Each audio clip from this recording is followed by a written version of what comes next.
Good morning to our lineup of 18 fabulous speakers, and there should be today more than 360 audiences, very diverse stakeholders drawn from 43 countries. So already that's fantastic, and that's a brilliant start to the day.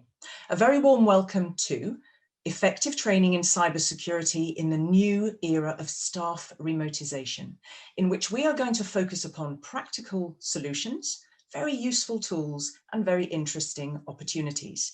Now, this is an event in two parts. It's organised and hosted by cyberwiser.eu.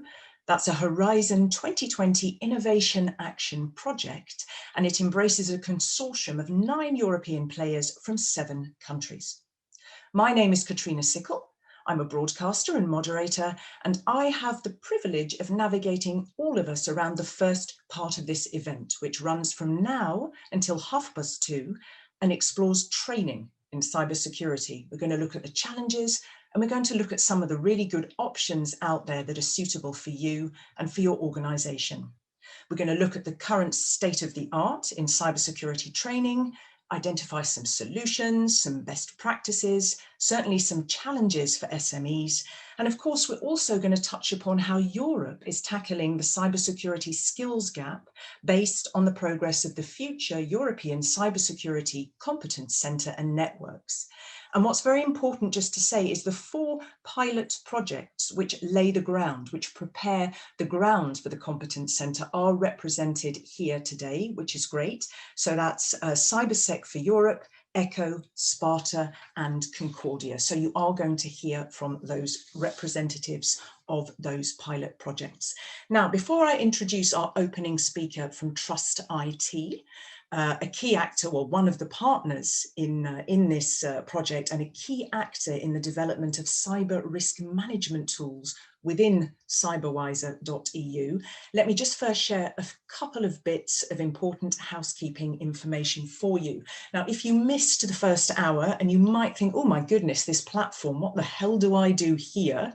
Listen well for a moment, watch well, and I will very swiftly take you through it. You obviously logged in with the credentials that you received in an email, and you arrived in the lobby. And from the lobby, you can access all the other rooms. So I'm just going to wait for that to, there you go. So you can see that in front of you, all those rooms, the auditorium, the lounge, the information area. Now, if we look at the auditorium, that's the place where you can participate in the main sessions. So you just need to click on the screen and click on the session which is currently running. So far, so simple. What about at the information desk? Now, at the information desk, you can click on the different posters, you can read more information about specific products, and you can also click on info in order to enter a chat room with the CyberWiser team. So that's where you can ask any questions that you might, well, not any questions, actually, obviously questions related to this particular event, not Belgian pralines or, you know, do I like shoes? In the lounge, you can enter into 2 networking rooms. There are dedicated Zoom calls so that you can meet with other attendees. And of course, during the second part of the program, so after 14:30, you can enroll your team for free training. And that's going to take place in the 3 rooms of the same name in the lounge. Okay? A top bar, there is a top bar that gives you the quick access to all the rooms, including, as you see there, the networking room, and that gives you the opportunity to speak privately with other attendees, and also there's a direct link to the registration form in order for you to take part in the free trial. So I hope that makes sense. Of course, the obvious thing to say is if you're stuck with any of it, go to the info part and ask the CyberWiser team to help you, because it is very intuitive. Very briefly, because I know we have a lot to pack in today in a strict time frame, the program comprises all sorts of different bits of the puzzle, so you need to stay with us to hear all of those different experts contribute. We're going to hear from the European Commission. We're going to hear a little bit of the big picture, what the EU is doing in terms of cybersecurity and plugging the skills gap. We're also going to hear from 4 fabulously diverse keynote speakers, and then we're going to stimulate your brains in 3 roundtables. They're going to be very, very dynamic and package some information for you to take away very swiftly and very easily. So in the interest of time, ladies and gentlemen, just to say I won't be unusually today taking questions from you, the audience. That's not on the agenda. Of course, PowerPoints of speakers will be available on the site in the coming days. And if you're stuck with anything, with a burning question, you can contact the organisers after the event. Another important issue, and I shall move on after that and hand over the floor to our first speaker, is interactivity. Hashtag Cyberwiser 2021 or @Cyberwiser. So that's if you want to put a great comment or something to share with the wider community out there at any time. And God forbid we have any technical issues, don't go away. Please stay with us. All parts of this content-rich event are for you. That's it. On that note, to provide a little more detail on all of this, perhaps the aim of the event and on the project, I'd like to ask to join me on screen now, Silvana Musella, who is CEO of Trust IT Services. That's an international marketing and research organization that is very specialized in fostering ICT solutions in Europe and globally. And it's been very, very involved in this project. So lovely to see you, Silvana. And it's a rare one. I think hello, it's a rare one to have a woman headline an event, I will say that. And I know you from way back. It's an absolute delight to see you again. Can I just hand over the floor to you for no more than a crisp 5 minutes to officially open this fabulous event. Thank you.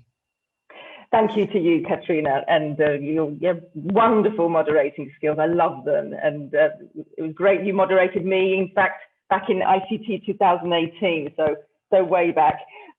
Interesting about the females, because normally the statistics for females in cybersecurity stands at 24%. Instead, during today's event, we have a record 31% of females who are engaged with us all day, which is extremely good. So in the past 15 months, remotization of work has changed the lives of millions of organizations and workers. It's now essential that we all become more aware of cyber risks, and it's a real pleasure today to welcome you all to this event to discuss cybersecurity from the viewpoint exactly of the millions of remote workers and their organizations. We started nearly 3 years ago with just a goal: to bring the attention of organizations, especially small and medium-sized enterprises like my little one, the need for adequate training in cybersecurity for their staff. And today, as Katrina mentioned, we have 160 enrolled from over 43 countries, 40% SMEs and micro businesses, and 28% from the IT consultancy sector, which clearly demonstrates the need for this from some of the best experts in the field that will discuss state-of-the-art options that are practically available for them. The part we're really proud of is that today we will also present and debate with you, thanks to the competent speakers we have onboarded, the practical options. The key word of today is practical, okay, that are available for you to get trained in cybersecurity. Thanks to the cyberwiser.eu initiative, the European Commission Framework Innovation Action, the practical solution to train your staff in a way that's commensurate to your staff's needs. And that's extremely important. So it's especially niche. So depending on what resources you have, depending on how much money you have, okay, this is completely free, clearly, this is completely taken into consideration. And this shows with the number of the enrollment isn't just the sign of the success of one project, in this case, Cyberwiser, but it's a clear understanding of what Europe needs and is seeking exactly in these types of competencies. I'd like to take this opportunity to thank the European Commission, and it's great that you're with us, Pavlos, for this morning, for having made possible this event as well. and for continuing to invest in research and innovation to improve exactly the competences that are needed and the cybersecurity posture of European organizations today. So we hope we'll have a fruitful event for all of us. I'd like to thank our esteemed speakers already in advance, all the participants who are coming on board for both the morning and the afternoon hands-on training session, and the organizers. I know you've worked all extremely hard in putting today's event together. So with that, I'll stop and we can get wrapped into this very stimulating day. Over back to you, Katrina. Thank you very much. Thank you very much. And I think that's critical. You've underlined there two things that I certainly picked up as the moderator when preparing is the focus is on practical, the focus is on customized. You use the words very niche, but the one thing which you said right at the start, it's essential to be aware of the cyber risks. And I think that's something that's going to come out from so many of the speakers. How do you raise awareness and also drive people towards that training? So thank you so much for framing our discussions today. And I hope you enjoy from behind the scenes and also for being such an integral part of organising this event. So it is now my pleasure, ladies and gentlemen, to welcome the gentleman from the European Commission that Silvana just name-checked. His name is Pavlos Fournogerakis. There he is. And he is project advisor at Safeguarding Secure Society Unit in the European Commission's, as you see there, Research Executive Agency. So he really is focusing on Horizon 2020 program implementation and project management and policy contribution in this area of cybersecurity. And he's actually the project officer for the CyberWiser project. So lovely to see you, Pavlos. Thank you. I terrified you into saying, listen, you ain't got more than 5 minutes, didn't I? And I said, oof, and all of that stuff you need to download from the EU perspective. Why is there the focus on cybersecurity? Where? And some of a few little whiffs of the top lines into EU policy and innovation programs. So let me shush and hand over to you. Thank you so very much. Thank you, Katrina, for this intimidating start. I really have 5 minutes, so I'll try to be very brief. So good morning, ladies and gentlemen. I'm also very pleased to be here for the opening of this event on cybersecurity training in the era of staff remotization. First of all, I wish to thank the organizers of this event, all cyberwiser.eu project members, as well as all our prominent keynote speakers and panelists of this event. Indeed, as Katrina mentioned, I work in the European Commission's Research Executive Agency, and I have the pleasure to be the project officer of the project behind the organization, a project whose objective to provide innovative training solutions for professionals in the field of cybersecurity is more timely than ever, as Silvana well mentioned. The need for effective training, in fact, is more pressing than ever because the pandemic has accelerated our dependence on all these digital tools and services. And of course, society and economy will not easily go back to these pre-COVID-19 norms, as we say. And with the cybersecurity skills shortage, already a big issue before, COVID-19 has made the situation more difficult in a number of ways. So we know that there is a huge increase in cyber attacks related to the pandemic. COVID-19 is considered a once-in-a-lifetime opportunity for hackers. We have heard it many times in the recent past. And on top of that, lockdowns have changed the way we have worked over the past year, driving to this so-called remotization, as we say in this event. And I'm sure we have all adjusted to the situation, but it has already a big impact in the attack surface, but also in terms of slowing down some relevant training activities. So it is obvious that we have to ensure digital security in all our sectors, in all sectors of our economy, in this complex cybersecurity landscape. And this can only happen, of course, if we have professionals with the right knowledge and skills. And training is crucial in this respect. And this is why skills and awareness is a main pillar of our cybersecurity policy and the research and innovation initiatives in the Commission. And we do many things to stimulate the development of cybersecurity skills and training. In fact, these cybersecurity skills fall under Commission's agenda on digital skills to promote the project and strategies to tackle this so-called digital skills gap. And there are many funding opportunities, many funding efforts currently under Horizon 2020, as Katrina mentioned, but soon a lot of opportunities in Horizon Europe and the Digital Europe program.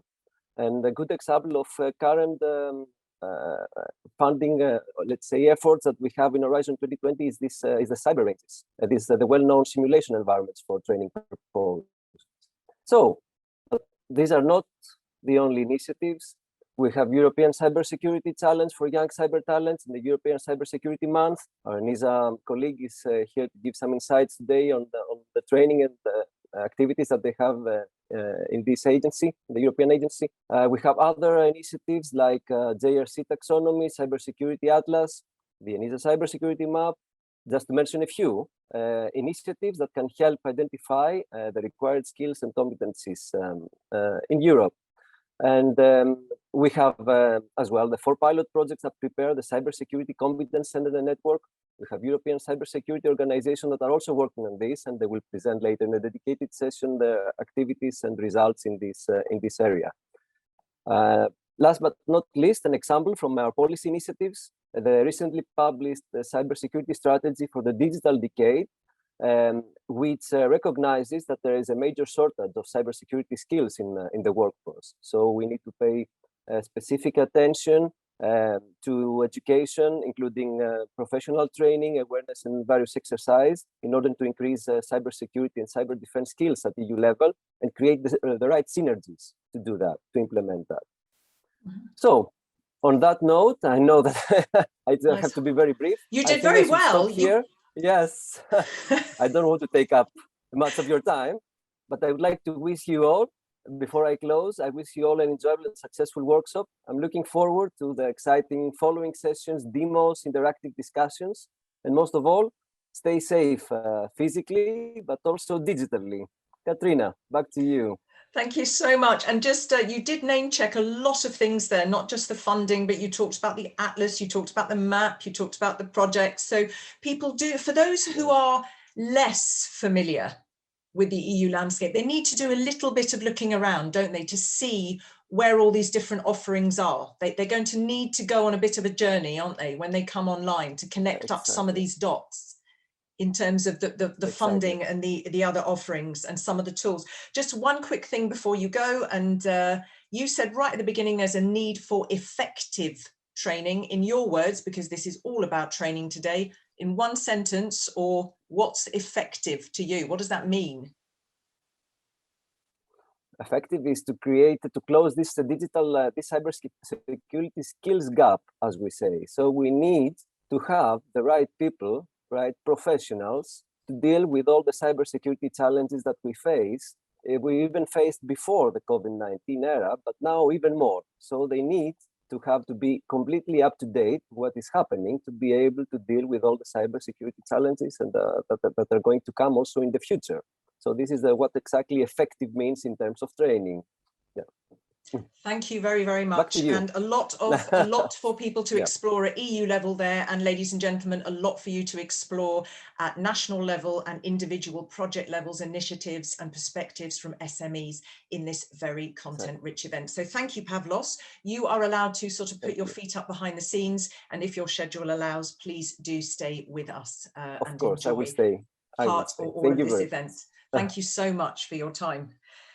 We're going to move directly, ladies and gentlemen, on to the first of our 4 keynote presentations. So we have a gentleman joining me first who is called Steve Durbin.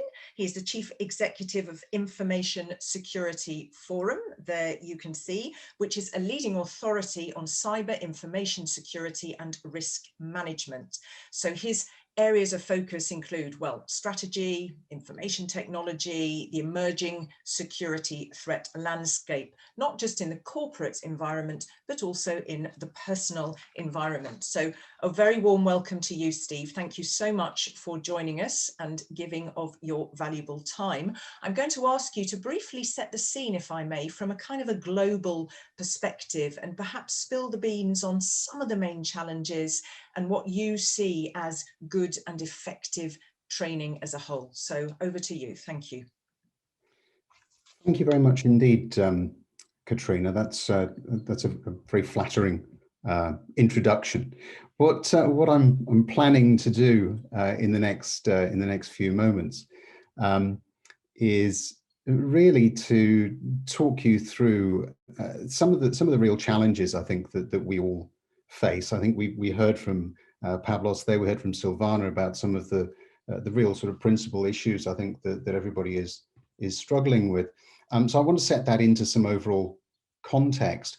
I'm not going to go into specific detail about some of the training options that are out there. I think that there's plenty of time in the rest of today for you to go through that. So what I am going to do though is just talk about how we can perhaps work very much better to establish exactly what those issues might be. So if we look at what the principal challenges are, I think that we're all facing, and Pavlos mentioned this, what the pandemic has done for us is really force us into an environment where we are so heavily dependent upon technology. Our use of the internet, our use of digital devices has become exceptionally all pervasive.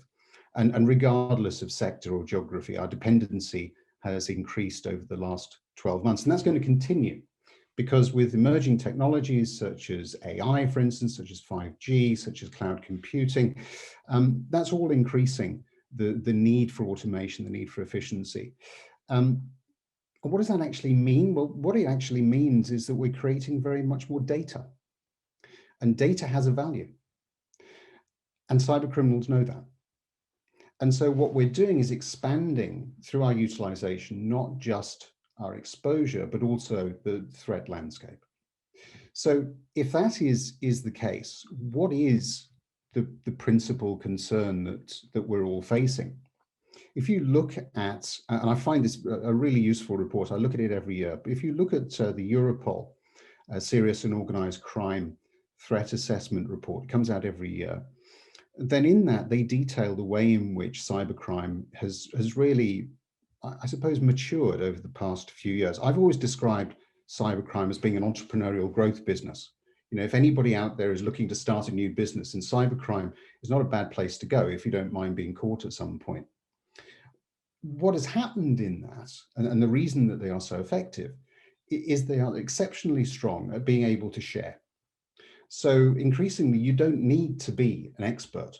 What you do need to be able to do is to know where to get certain elements from crime as a service. So if you're talking about AI as a service, if you're talking about how to take down a website, if you're talking about how to hack, and all of these sorts of things come with a variety of support mechanisms, online help desks, and money-back guarantees if you can't make it work. So it's a hugely sophisticated arena in which we're moving into there.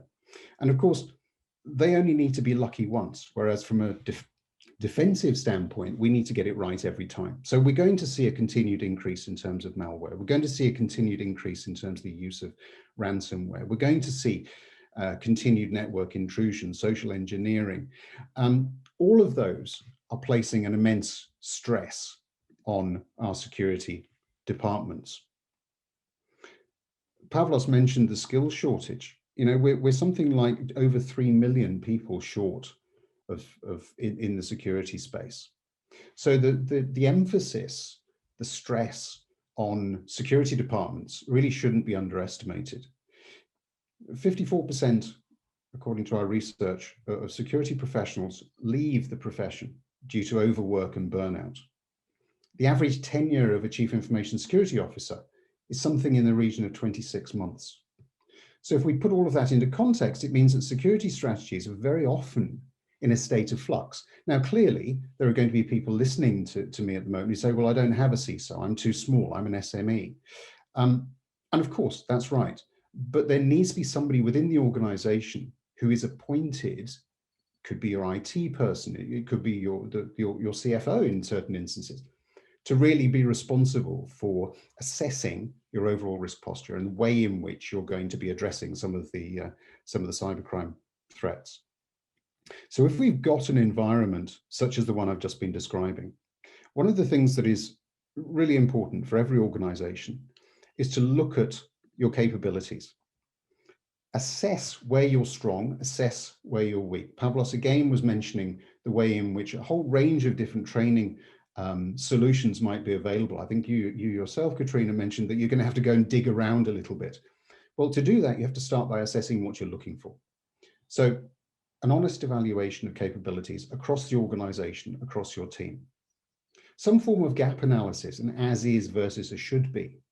Where do we want to go? What is the sort of thing that we're trying to protect? And then allocate the time that's needed in order to address that. That applies at the senior levels, but also across the teams. One of the other things that I always stress to people is security is not something that you do to somebody anymore. Because we're all enabled digitally, we all have a responsibility to keep ourselves secure, to play our part, if you like. What does that look like? It means that we need to continue to develop training from schools right the way through our education systems. That's a long-term goal, obviously. In the shorter term, we need to be really providing training on a widely available basis. Large organizations have a role to play in working with smaller organizations to share.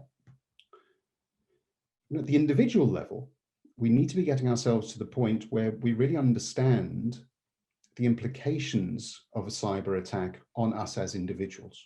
So it isn't just about critical national infrastructure. It isn't just about the corporate environment. It is about the role that we play as well. And so training, for me, has to address those very emotional issues. It has to be available, it has to be easily downloadable, and it has to be accessible in all of the ways in which we use technology today. So I'll leave it at that. I've talked a little bit about the challenges. I've talked about some of the things that you need to do about it. Throughout the rest of the day, I'm sure people are going to be able to get really good insight into what's available out there. And from an ISF standpoint, anybody who's interested in seeing our views on it can visit our public website, securityforum.org, and can download and listen to any of our podcasts and webinars there on the topic. Back to you, Katrina. Thank you so very much. And that made me laugh there. Not that I'm suggesting this to anyone in the audience. It made, with the 54% burnout rate of the professionals, and then you said, oh, and it's tremendously entrepreneurial on the cybercrimes. I thought, he's really showing that it's actually more interesting to be on the other side and a lot easier and potentially more lucrative. But that's not what we're suggesting, ladies and gentlemen, obviously. Thank you. A very quick couple of questions for very concise answers. You said right at the start, cyber criminals know that data has a value. My feeling is that given that, and given how understandably protective people are of their data, they're not quite sure what it is. It's not homogeneous, but it feels like it. Do you think that there is a danger that data also has a value in enabling industry, government to create societal benefits, to create products and services for the good of society? So part of the issue also with these cybersecurity challenges is that they could hamper that too, because people have a misconception about where their data is going.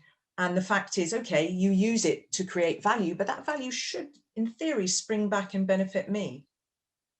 Yes, it should. And I think, what you're alluding to there is a very large-scale debate which needs to be ongoing, and I think it's incumbent upon all of us to participate in it around exactly what does data mean to each and every one of us.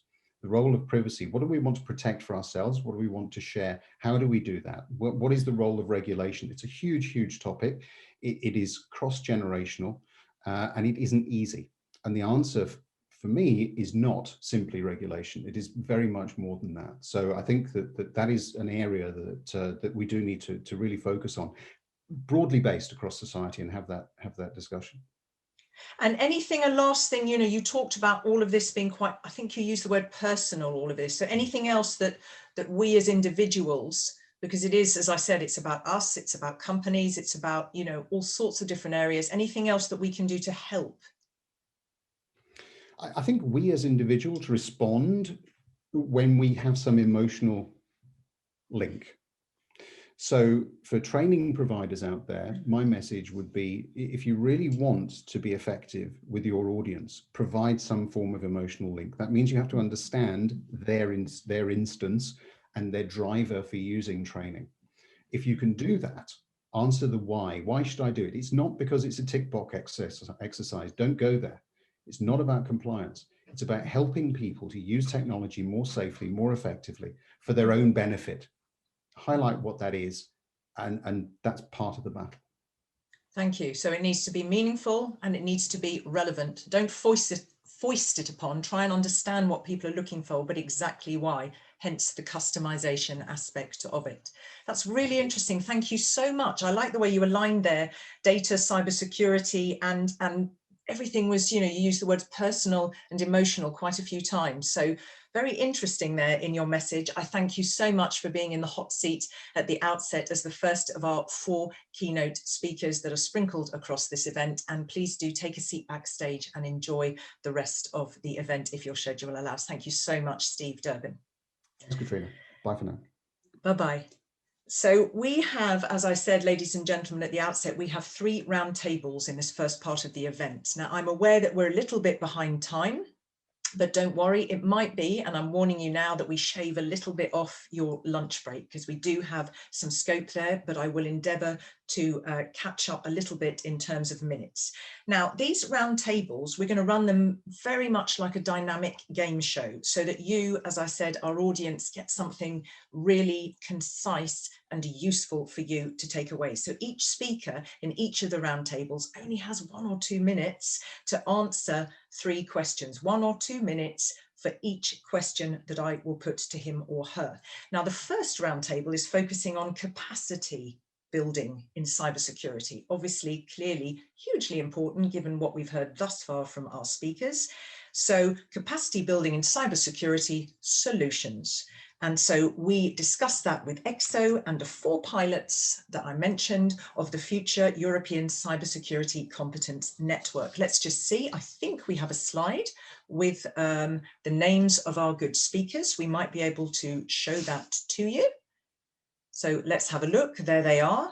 So Nina Olsen, Jakub Sagan, Jan Hajny, David Goodman, Matteo Merialdo, and I do say to all of you, my apologies for my mispronunciation of any of your names. That is who we have. That's what we're going to discuss. Can I ask those good people now to please join me, to switch on their cameras and to show themselves? That would be fantastic. So I will give you a moment to do that. We can remove the plate, and if you are already there, then it's just me. We can get rid, there we are. So hello, ladies and gentlemen, keep yourselves on mute for now, if I may. So as I said, just a quick word on each of you so people know who you are. Nina is Senior Policy Manager, so you can wave if you like. Just these online events are so tremendously strange still. European Cybersecurity Organization, so she was very critical in helping set up ECSO as the private counterpart to the Commission in the Cybersecurity CPPP, and as well as managing a working group on sectoral demand and education, training and awareness. She oversees ECSO's Women for Cyber and Youth for Cyber initiatives. And Nina, we know that that could be a conversation for an entire weekend, not just as part of this event. Jakub, where are you? Jakub, you can wave, hello. So I talked about the pilot projects. He is from Concordia Ecosystem, so one of the projects, and he is the KYPO Cyber Range Platform Program Manager. Super interesting cyber ranges, and the Cyber Defense Exercise Project Manager. So welcome to you, Jan.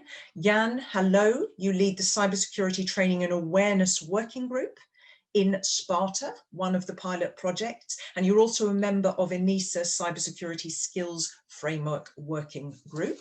So welcome to you. We have David Goodman, hello to you.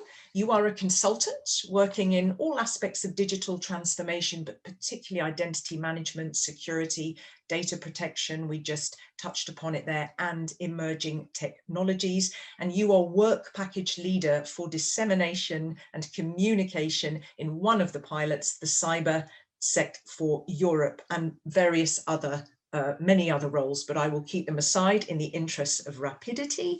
Matteo Merialdo, hello to you. You are Project Implementation Coordinator for the European Network of Cybersecurity Centres and Competence Hub for Innovation and Operations. So one of those 4 pilot projects under the Horizon 2020 programme, and you're a specialist in system architecture and technical project management. So hello, everybody.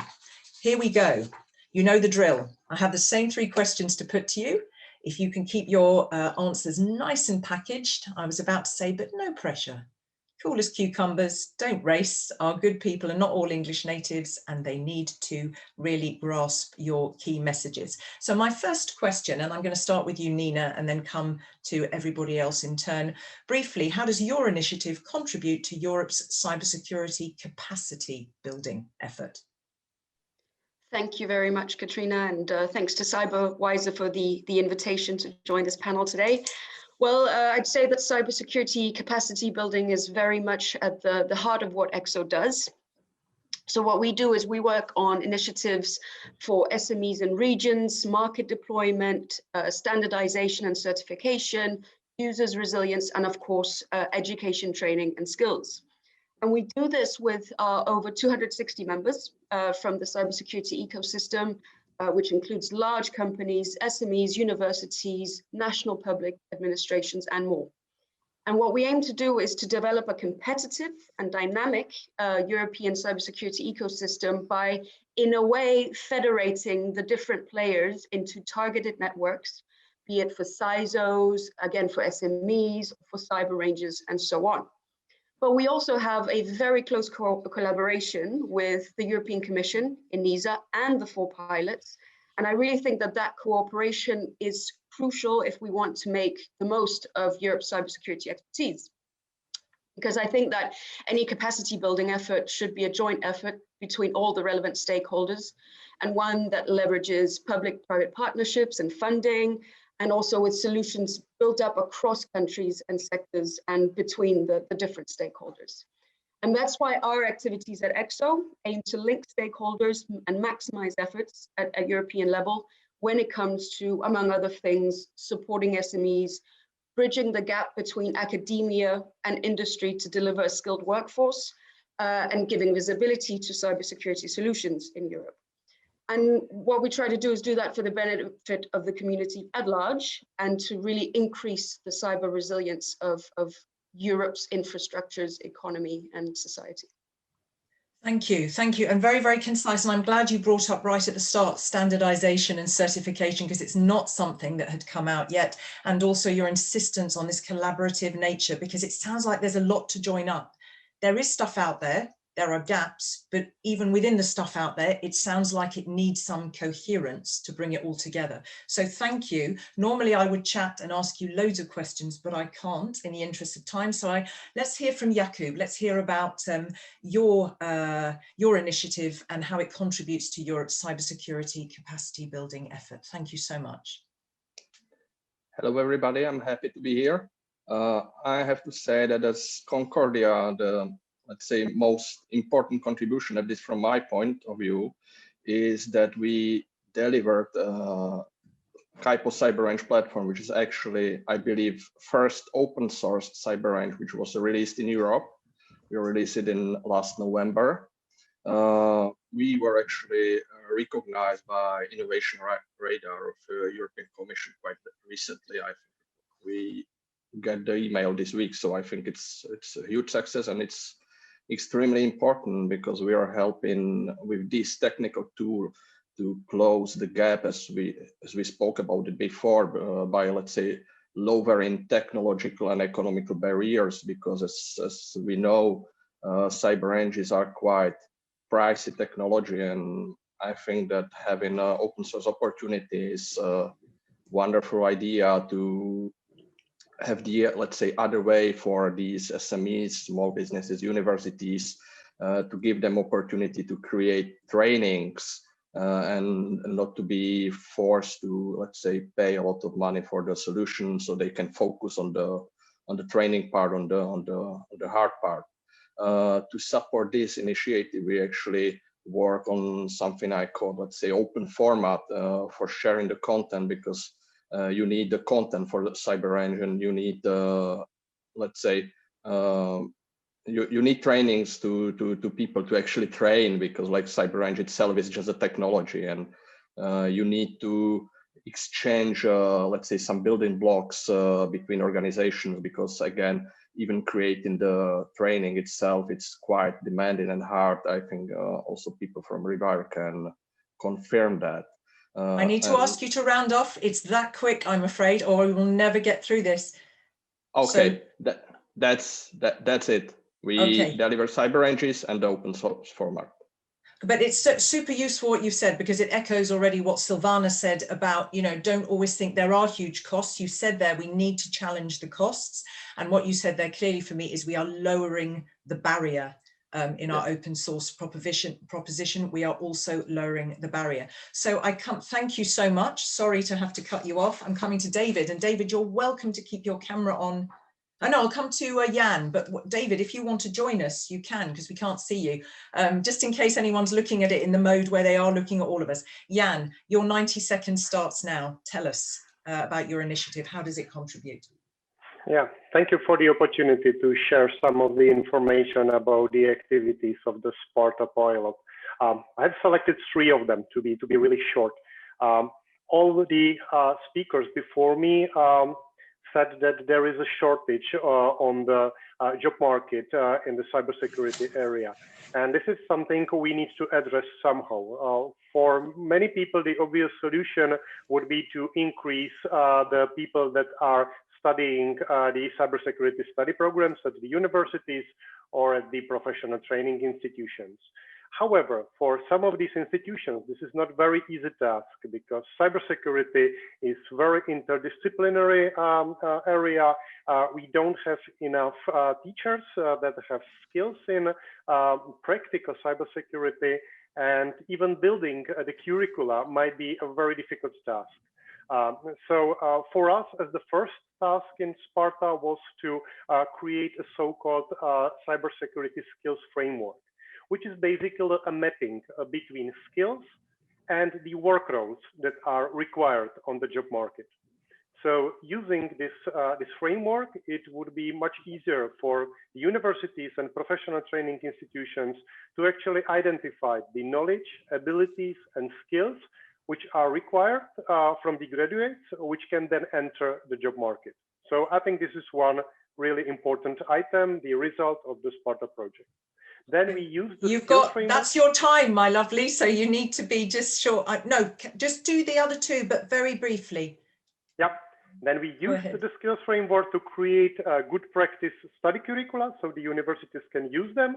And then we created some of the digital tools that can be downloaded at the Sparta EU webpage to actually deploy the skills framework without studying a lot of documentation.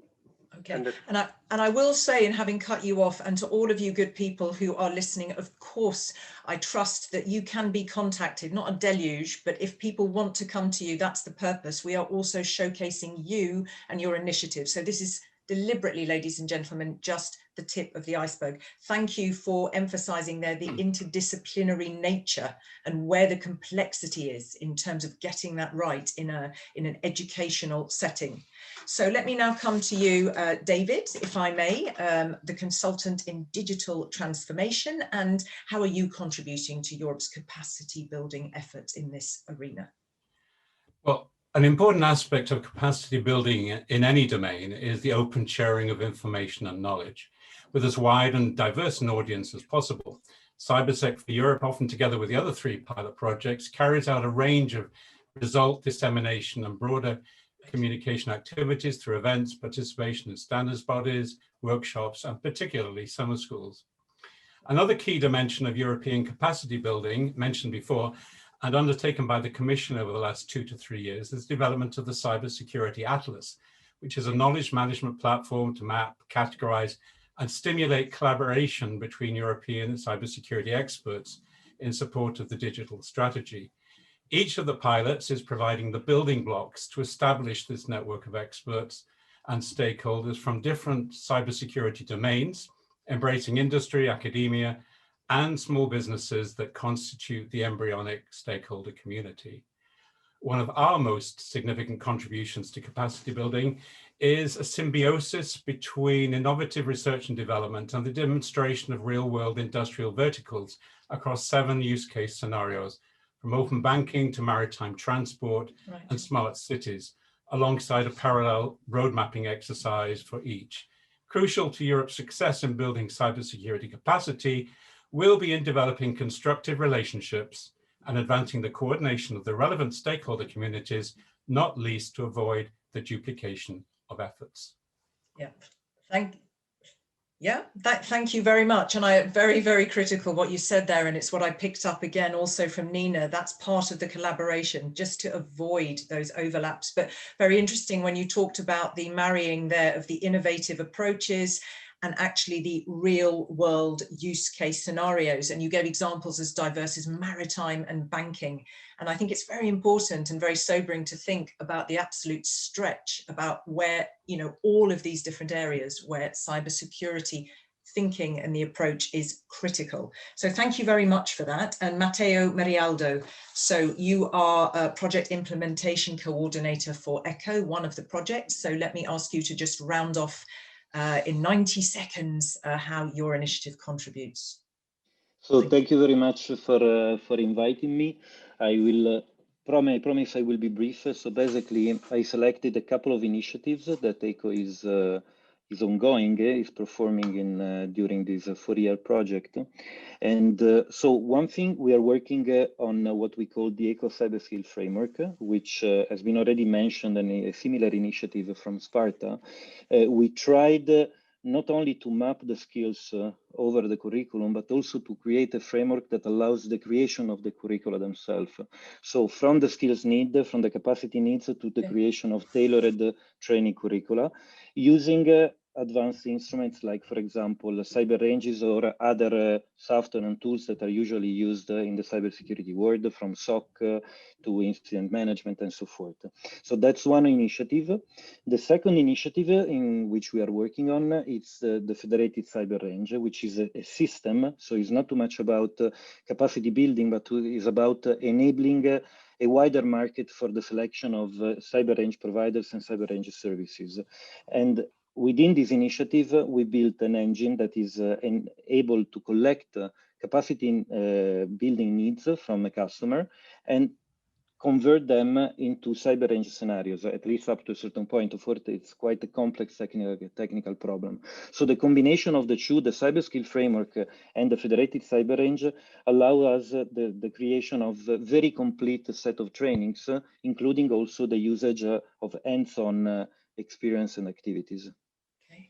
Thank you very much. And just in a sentence, describe please for those, because apparently it's not tremendously common parlance, what is a cyber range?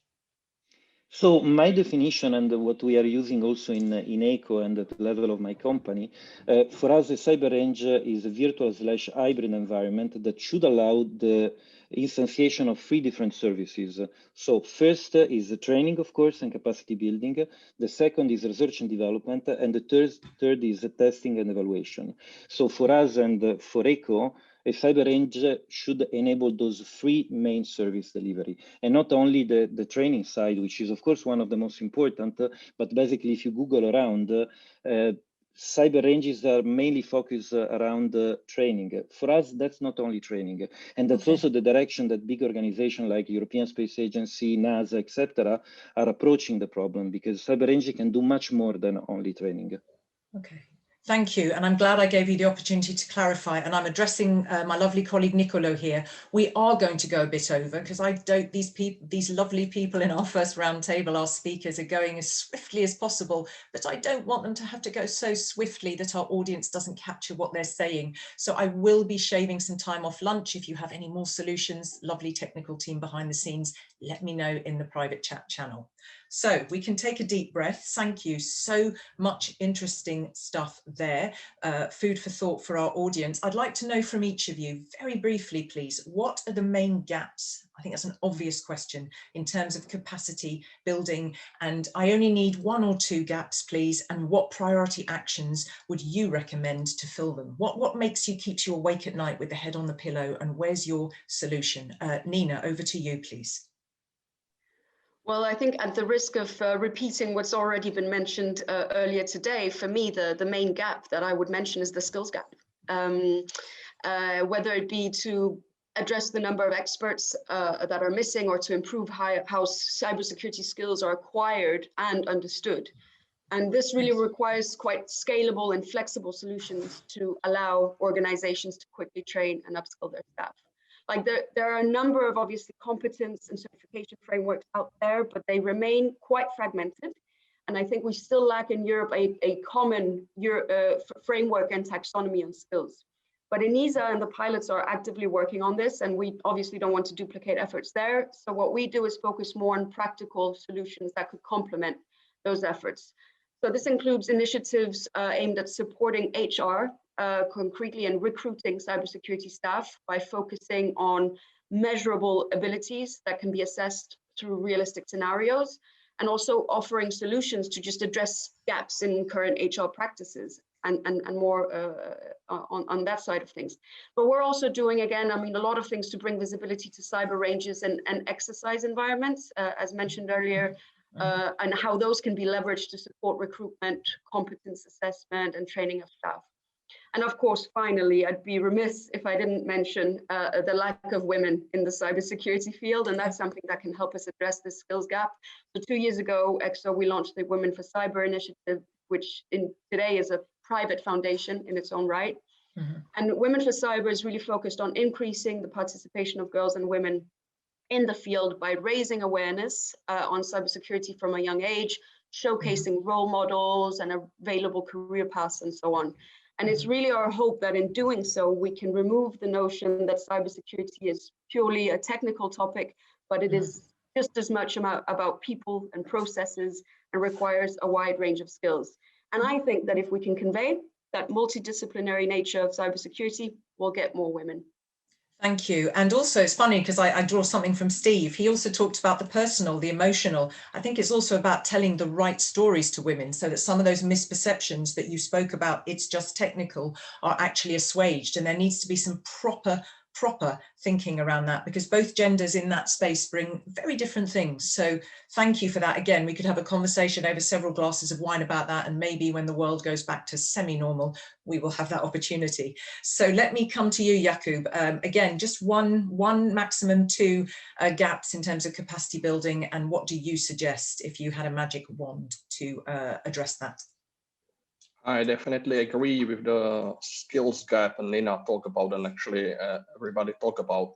And I think the important thing here is something to do with this. And my idea is to, let's say, provide hands-on trainings, or to provide a real life experience, how to cybersecurity works, how to, let's say, detect the incidents, or how to work this in real life, because I think that cybersecurity is something you cannot learn sitting in a class and just listening to somebody telling some stories. And it applies, speaking about women in cyber, about next generation of professionals. They basically need to experience what's happening. Okay, thank you. Thank you very much. And I know we're going to find a little bit, going to talk, or I hope address what you've just said about this. You can't sit in a class and learn, with the following 2 keynotes who are going to talk more about training, online training, face-to-face training, which is obviously not so viable now. So may I come to Jan? Thank you. What would you say? What really bugs you in terms of a gap, and how can you fix it? Well, I see the problem in the common vocabulary on the European scale, where we would be able to describe the skills and the work roles with a common language. I'm very happy that there are many activities that are working on this. That's part of the European Cybersecurity Skills Framework. So ENISA has some activities, the working group on that. So there is something happening there. I'm looking forward to the results. And I think this would have a large contribution if we have a common agreement on the definitions, naming the vocabulary. Absolutely. It's all in the detail. It's all in the semantics. Absolutely. So thank you very much for bringing that up. That's not something that we've heard thus far. David, what bugs you? What keeps you awake at night? And what do you think is your genius Gandalf wizard solution? Gandalf, eh? Oh, not just you. Sorry, I didn't say that. Just applying all of us with our staff. Anybody can be Gandalf in this roundtable. Yes. I've always wanted to be Gandalf.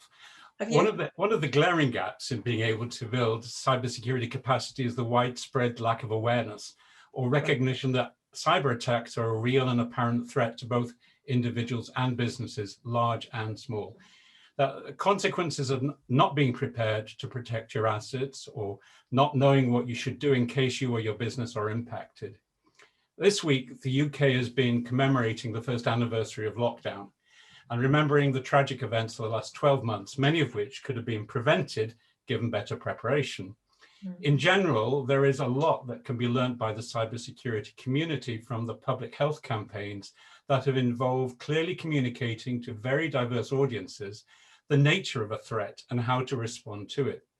Detailed epidemiology has been available for those who sought it, but the main messages have been clear and simple, often in the form of slogans. So another obvious issue has been mentioned already is the lack of expertise, not only in the arcane and exotic aspects of cryptography, as valuable as they are, but also in tangential multidisciplinary domains such as legal expertise, management, social sciences, and communications, which could incentivize a wider profile of young people and women in particular by making the world of cybersecurity more accessible.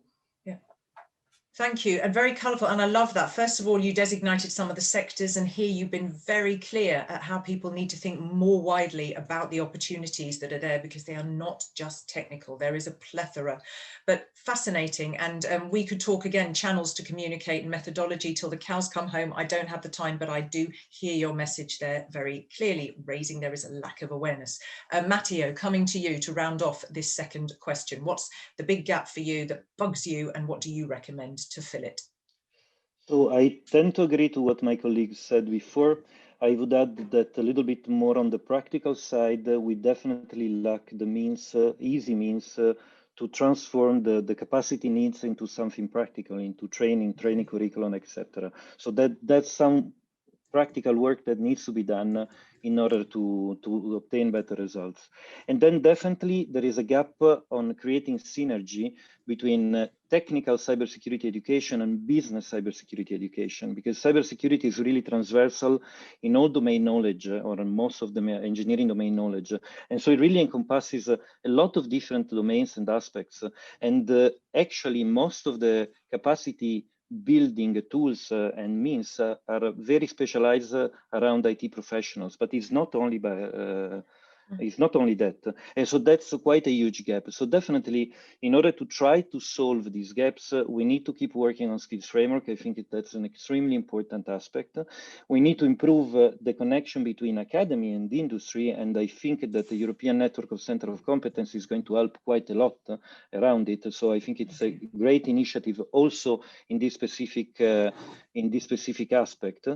And then I think the synergies, in order to cover the gap, the cybersecurity skills gap that we have, the synergies with the other domains, like for example, artificial intelligence and so forth, can probably cover some gaps on skills that people don't have, or we don't have enough people with these skills. So definitely synergies with other domains, I think are really, really important.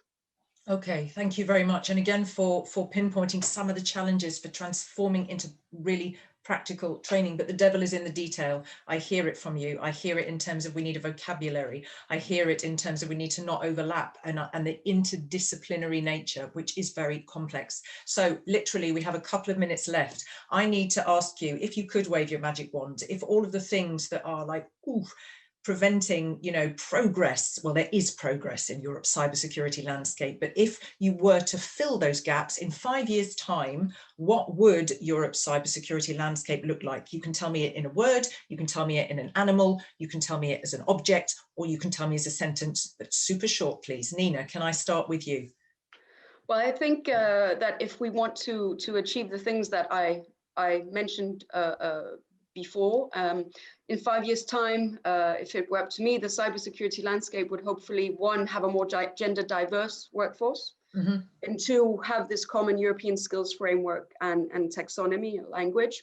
And also three, have more hands-on practical solutions available to the community, really including this increased coordination and use of cyber ranges and exercise environments.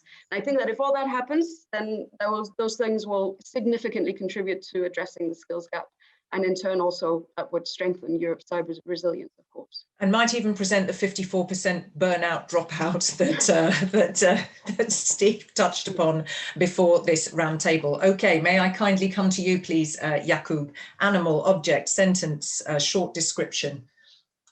Yeah, I think that almost everything was actually said, and I think that we will have, and I hope we'll have, let's say, best practices for creating the cyber defense training, cyber defense exercises. We have cyber ranges or any other tool which allows people to learn the cybersecurity in a practical way, or even in a, let's say, remote way, that they're available and we can work with them, and the institution can do that. And we have, let's say, stores with training scenarios where you can just pick up something and train your people, and everything is wonderful.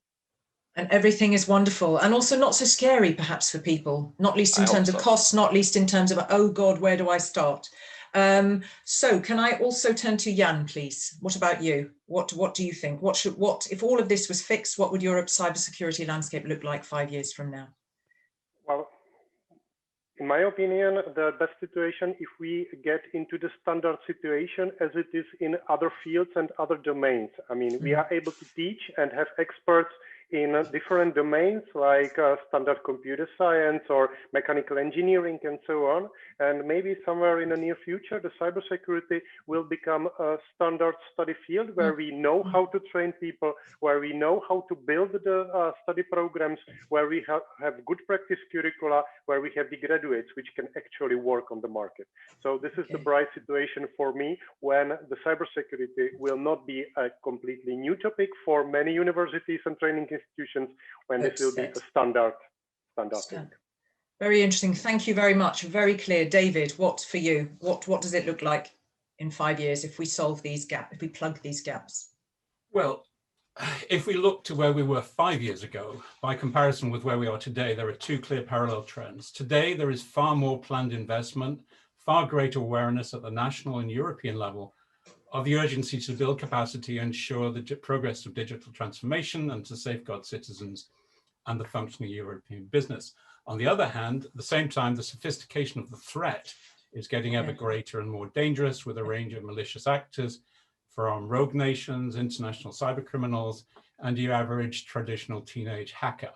There is a continual race and struggle to keep up with the bad guys, particularly with the rapid emergence of new technologies, which makes the job more difficult every day. Hopefully, in 5 years, we will have developed the community, the infrastructure, and the tools, if not to get ahead of the bad guys, to be at least in regular touching distance. And it would be great if women could take over the whole cybersecurity business by then, and we men could go back to composing music and writing poetry. Oh, interesting. You see, we could, I wish I could pick you up on all of that. I cannot. I love that. And Matteo, I'd compete with that as the last word, please, Matteo. What do you say? What does it look like in 5 years' time if we plug those gaps? Well, I think I prefer to stay quite realistic. And I was making a little bit of an analysis in the past days, and even 3 years ago, most of the gaps that has been highlighted today, basically, they were the same.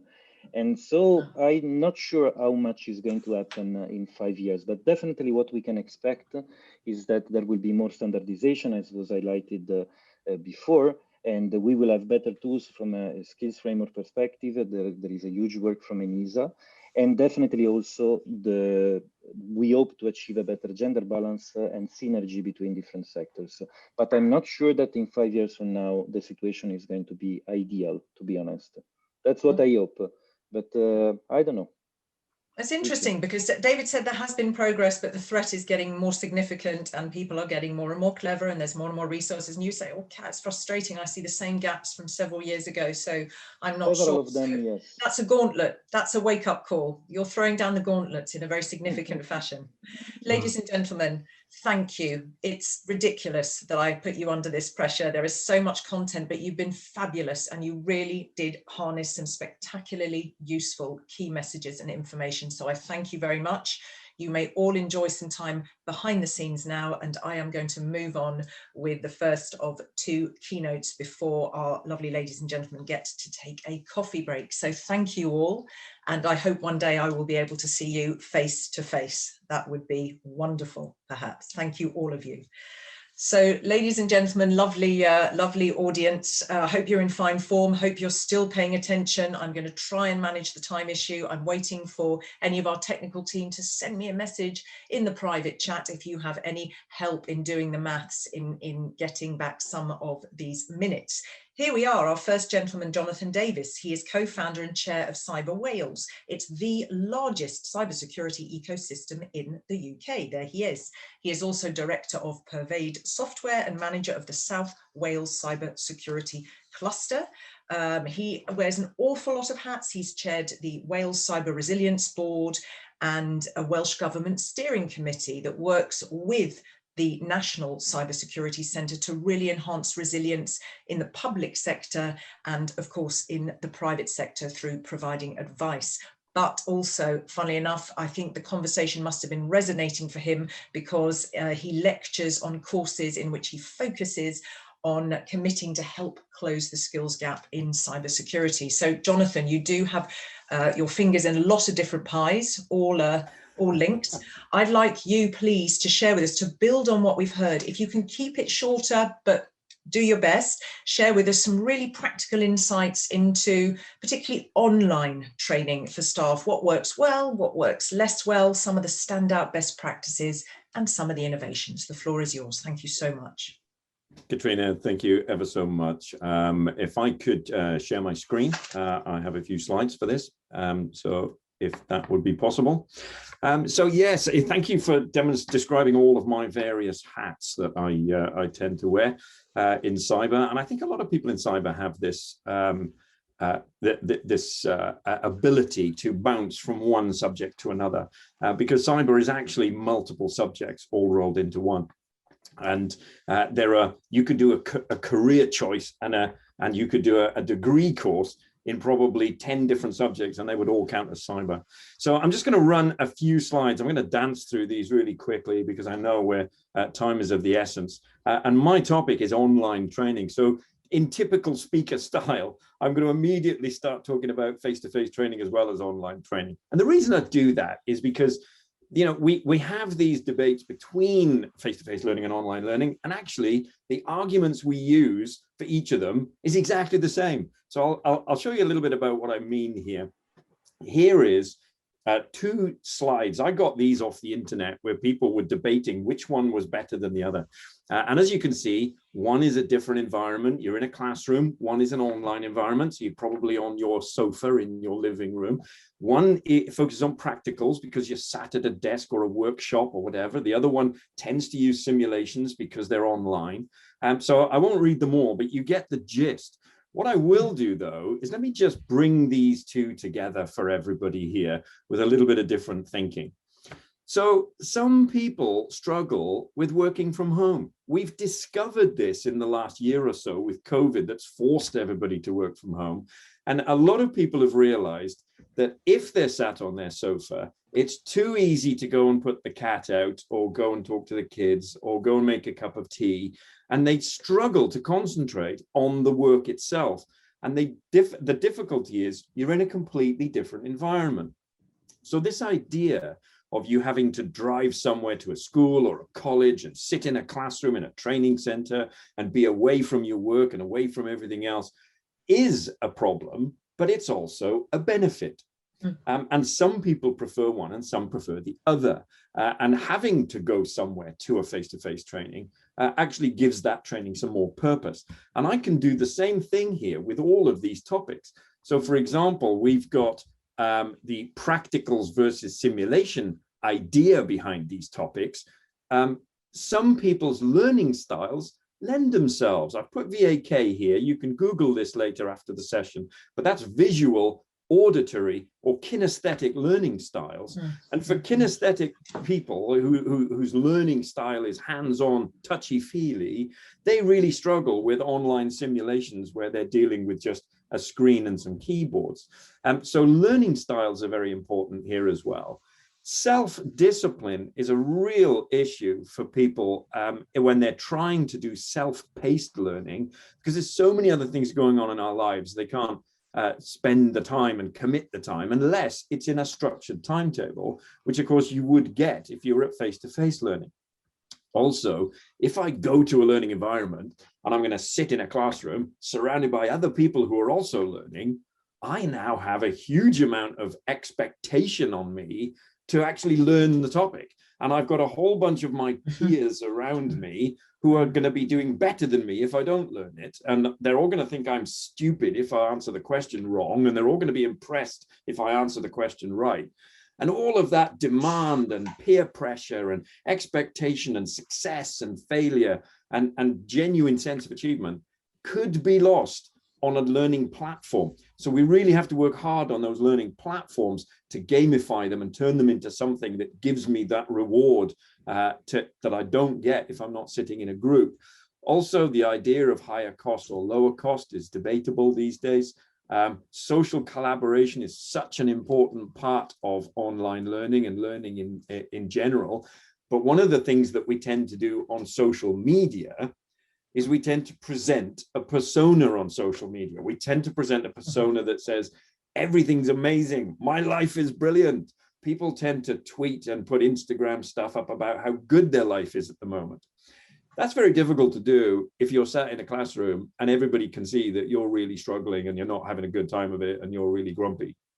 And that social truth versus the persona that we put up is really important to learning, because you have to admit that you don't know something before your brain will let you then learn it.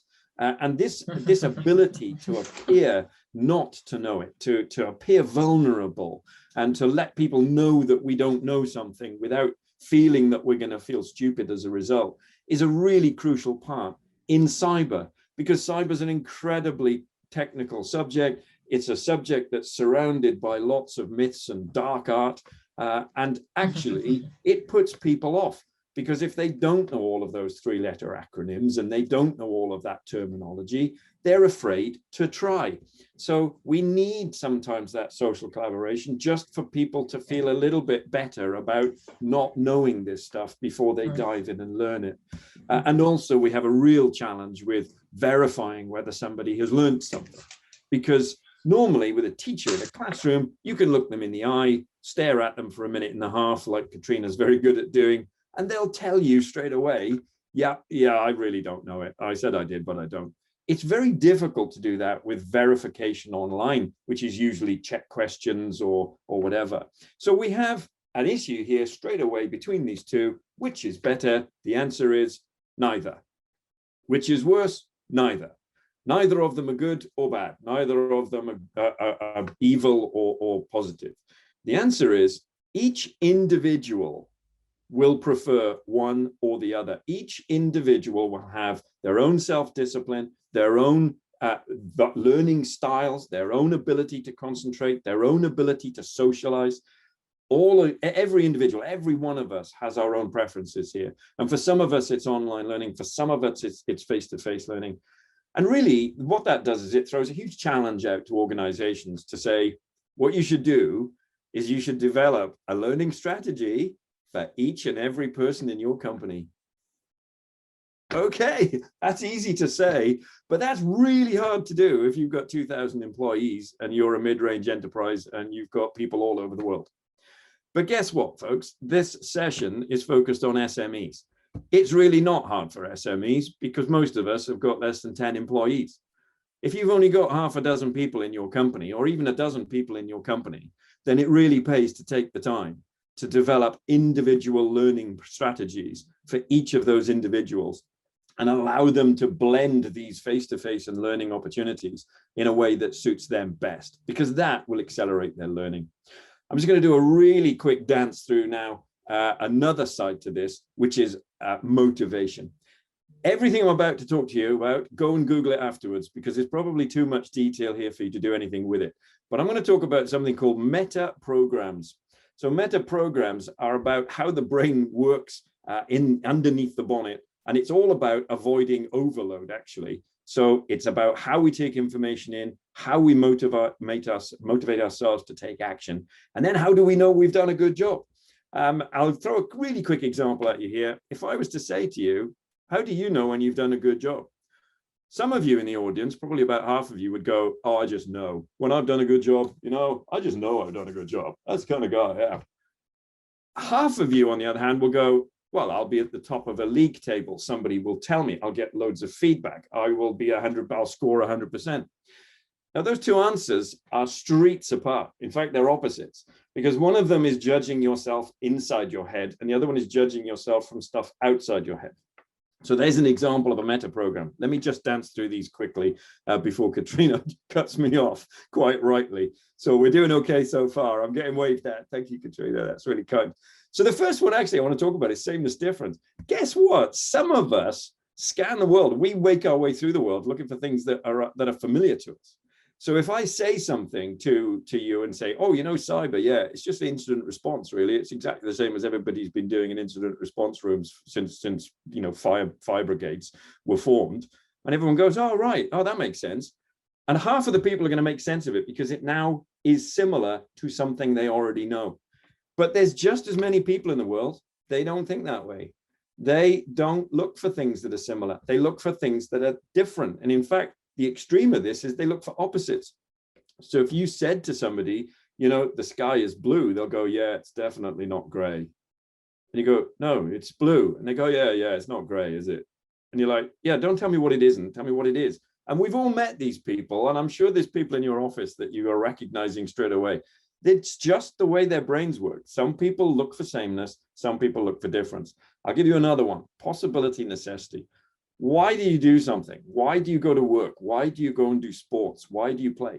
Do you play sports for the possibility of winning, for gaining, so that you can do more? Or do you do it because you have to? You feel a need to do it. You feel an obligation to do it. And sometimes we put an obligation on ourselves to do something because that should is a more powerful motivator than I could if I wanted to. And this, again, is a huge mental barrier to some people's learning, because they try and learn in one way and their brains don't accept the information. Another good example is, do we do things because we're moving towards things, a gain or a prize, or do we do it because we're moving away from pain or discomfort? And these, again, half the population of one, half the population of the other, and really understanding this motivation will help tremendously to devise and to come up with those different learning strategies. So the final one is, how do you know when you've done a good job? And of course, I started off with this one just as the example. So this, you're familiar with this. This is basically, some people just know when they're right, or just, you know, they believe something to be true, so they judge themselves on that. And some people never really know whether they're right unless they get some external validation. And again, none of these that I've just rattled through, and I've just given you 4 here to play with, but none of these are good or bad. None of these are right or wrong. We have incredibly successful people in the world who are internal, very focused and driven. And we've got just as many successful people in the world who do things with feedback constantly from others and are able to accelerate what they're doing by listening to their customers. So, you know, neither of these are good nor bad. None of these are. But I wanted to throw these up just to show, hopefully, you've been able to recognize some people that you know and recognize that these meta programs do in fact exist. And if that's the case, what does that mean for us in terms of online training? And the answer is personal motivation. So I've already talked about personal preference between learning styles and location and cost and working from home or working from an office.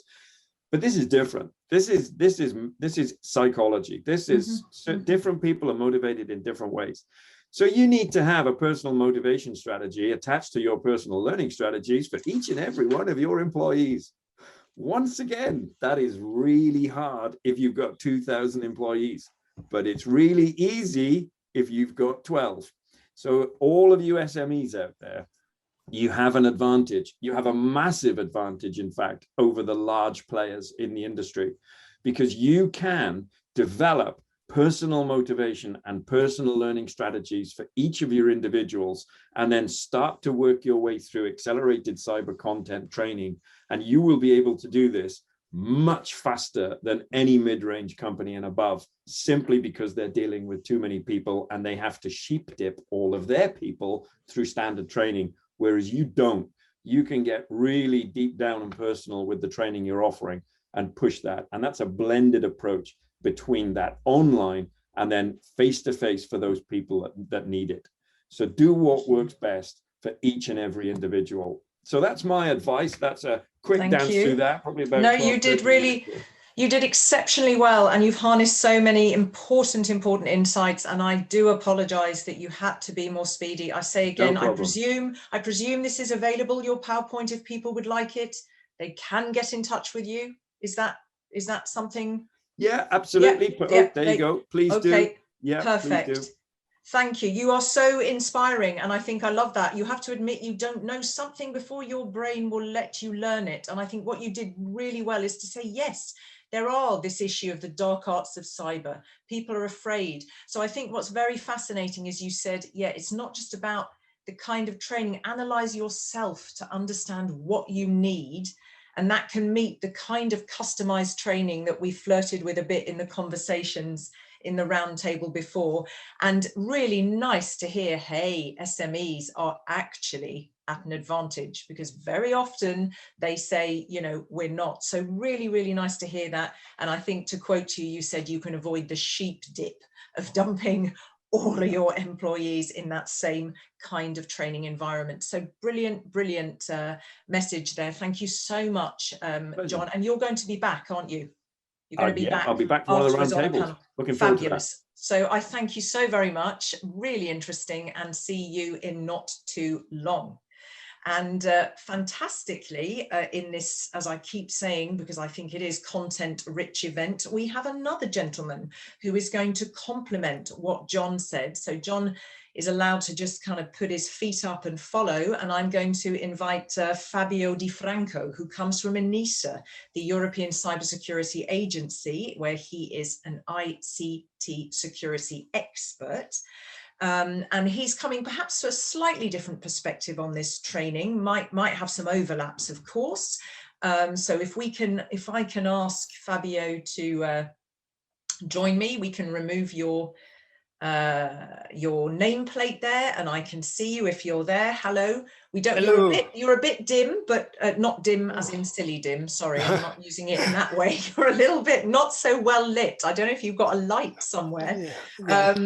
Of course, a lot of your work is advising also the EU and member states very much on research needs in cybersecurity, so that they can help themselves to enable very effective responses to current and emerging threats. And you're also very much supporting member states in cybersecurity skill development and developing new technical training and security capabilities. So you get to go second. You heard what your colleague said there.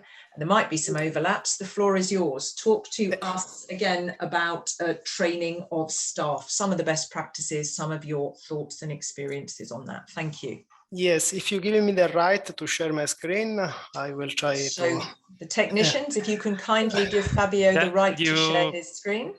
Can already do it, Fabio. You should be able. Now you should definitely be able to do it. Yes, thank you very much. That was Luigi. Thank you, Luigi. Okay, there you go, Fabio. Can you see my screen? Can do. Yeah. Yes. Perfect. Okay. This morning already we see my colleague from the pilots and the ECSO describing the cybersecurity skills gap and shortage. Here, ENISA also is trying to address, with the help of all these plethora of stakeholders that we have, how we can solve this shortage.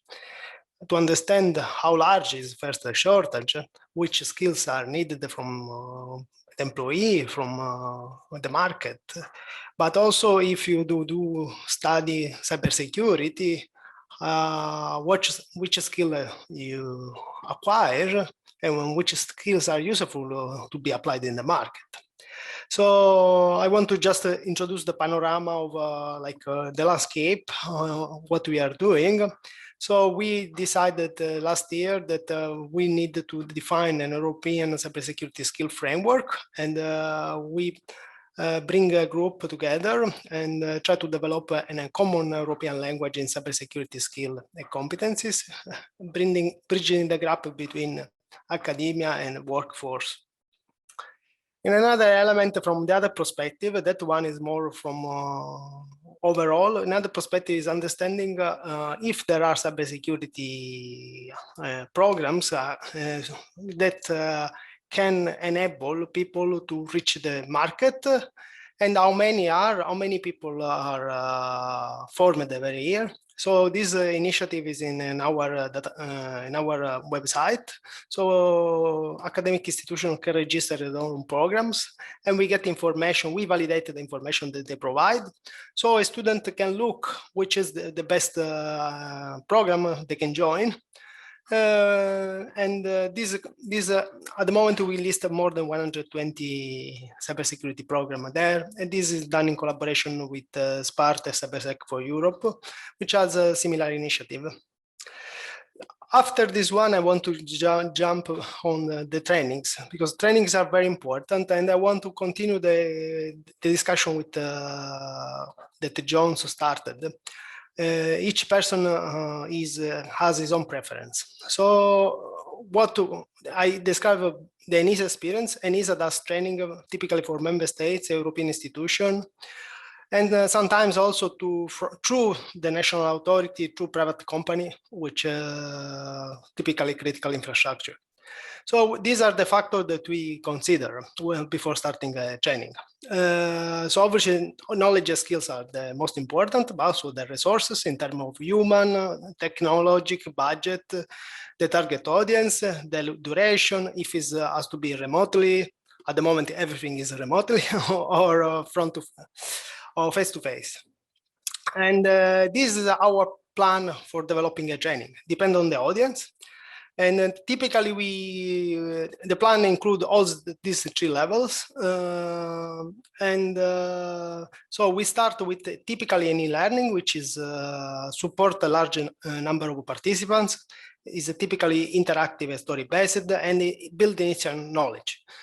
And we are also able to assess through questionnaire the level of knowledge that they get. If you pass this level, you move to a flipped classroom, we call, is where we go for more in-depth presentation, question and answer, and we build more advanced skill. And then the third level is more a cooperative tabletop exercise, where we transform mainly the knowledge that you gain in real skills that you apply in a job. So we use a case study similar to the real case scenario, and they have to apply in practice what they learn. I will now tell you what are the benefits that are told us from the participants to this training. Is flexibility. The learning allow them to build the knowledge at their own pace. Engagement. We have learning is quite engaging, and then the classroom and exercise are more engaging. And there is also at the third level these small groups that work together allow to share experience between the people and to learn from each other. So in that case, the trainer acts as a facilitator more than a trainer. And I will give you an experience of a small experience of one module that we develop for our customer. So an experience of a security incident. What you will do if you find an USB stick in a car park. And here is what are the options. You can leave it there. you can try to plug in your computer, you can dispose, or you can report to the reception desk. Think about. And here is the correct answer. If you don't have any other policy, is probably to report to the reception desk. And we continue with these graphics when we pass the concept that you should have an incident handling procedure, and you should have an incident report form. And also we show how this incident report form should look like, how should be filled in. And then what the reception should do, because maybe the reception, if there is no procedure, doesn't know what to do. So you have to go to the security analyst, and the security analyst will analyze what is inside. And in this case, we will find that this was a ransomware. Okay, we will describe what is a ransomware. But then also very important is all the other employees has to be informed that this event happened, this incident happened, in the way that if someone else finds another USB stick, or in general, you can understand that something, maybe the organization is under attack. So you raise awareness to all employees. And this is typical for any organization. I mean, obviously, the larger is it, the more serious it becomes, but any organization can be affected. Okay, there is other question that now I want to talk more about the tabletop exercise, because we found it very effective. So we have the group of normally 30 people, which are split in teams of 5 people typically, with a leader, and the group has to work together to solve the exercise. And they nominate one leader, and they work in 2 hour slot, and they solve the exercise. And then they present the result to the plenary, and one group, one team has the leadership position, so will present, and the other will comment. So in this way, there is a cooperation inter-groups, inter-teams, and inside the team, because inside the team, each trainer will act as facilitator, and there will be time for discussing the exercise.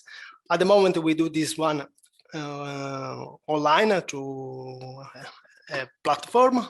So they have to share a screen, they have to fill the report, they can look online what information they miss. And this way is a kind of, they can share experience and they can build the skills, very important to be used in the market. Thank you very much for your time. If you have any question, please feel free.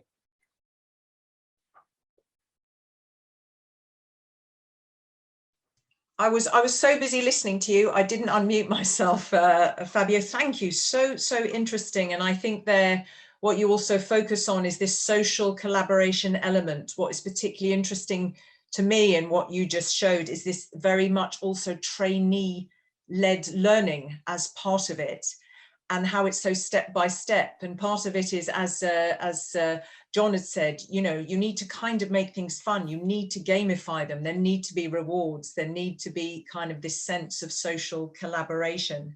And, you know, anything that in the training that people, you know, we heard there from John say, some people are scared. They are afraid. They don't want to look silly.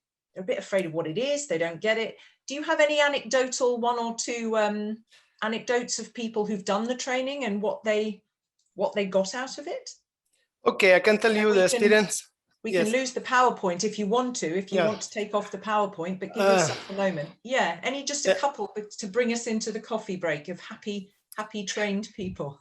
Yes, the experience is at the beginning, this training, the last training we did with this platform mainly was a 5-day training on information security management.